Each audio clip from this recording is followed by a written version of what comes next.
Hey everyone, this is Domina Mara, and today I'm going to be talking about Neoteny and why Asians are perceived as submissive. But first, I would like to thank all of my new YouTube subscribers. Welcome. And I did want to mention that I am search banned on Instagram, unfortunately. My second one that I've created at mara.domina. You cannot find my images on there unless you type in the whole thing and you know the handle already. It also doesn't come up with hashtags. So I've created dominatrix.mara and dominatrix_mara. However, I don't know if I really want to put in the extra work to post on each of those.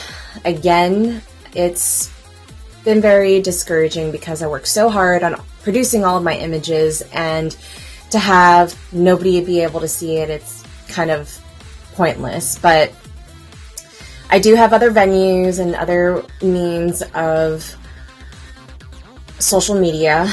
But comment below if you'd like me to create dedicated images to my main account, or have just video on one, or just YouTube updates on another one. At Mara Domina is kind of the culmination of all of those things already, but let me know what you think, because I am very undecided on what to do with this thing. I wish they would just give me my old one back. But since that's not the case, I'm going to have to think about this.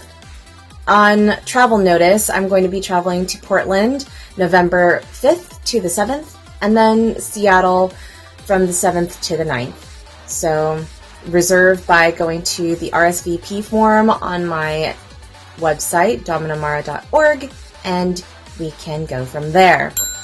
Alright, so earlier this year, I watched a video by Kento Bento on why Asians are supposedly cuter. The link is found below.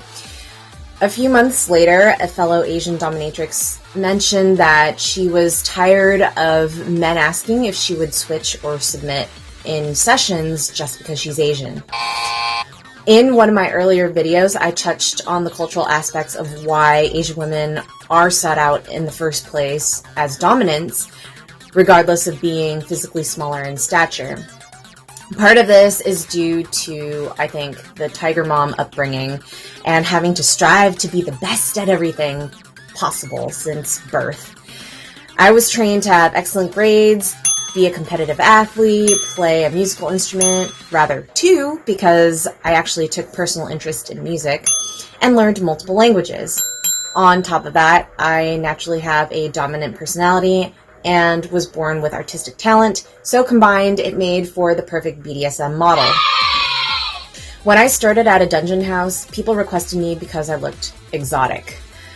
Most of my clients were, and still are, white cis males. Those who are female clients don't tend to care what race I am. They seek me based on my persona and for sensual healing capabilities. Back to males, I too have been asked if I would switch or submit, and the answer is, it's a hard limit. I am a professional dominant and only advertise as such. So the real question is, why do men ask this of us? How does it relate to neoteny? Neoteny is found in all modern humans, but particularly in Asian descendants. It's the delay and slower development of an animal's physiology. In other words, people can't really guess our age properly because we tend to look younger than we actually are. Some people say this is due to a higher status of evolution.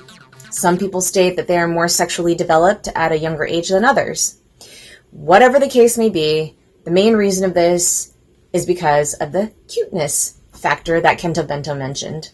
Kawaii, the term for cute in Japanese, became a socially, then globally accepted phenomenon that other cultures have adapted to become attractive in this adored way. Meow. When I was in art school, I learned that the current anime aesthetic actually originated from Disney's Mickey Mouse, with the big head and large eyes resembling a baby, or a chibi, smaller, friendlier version.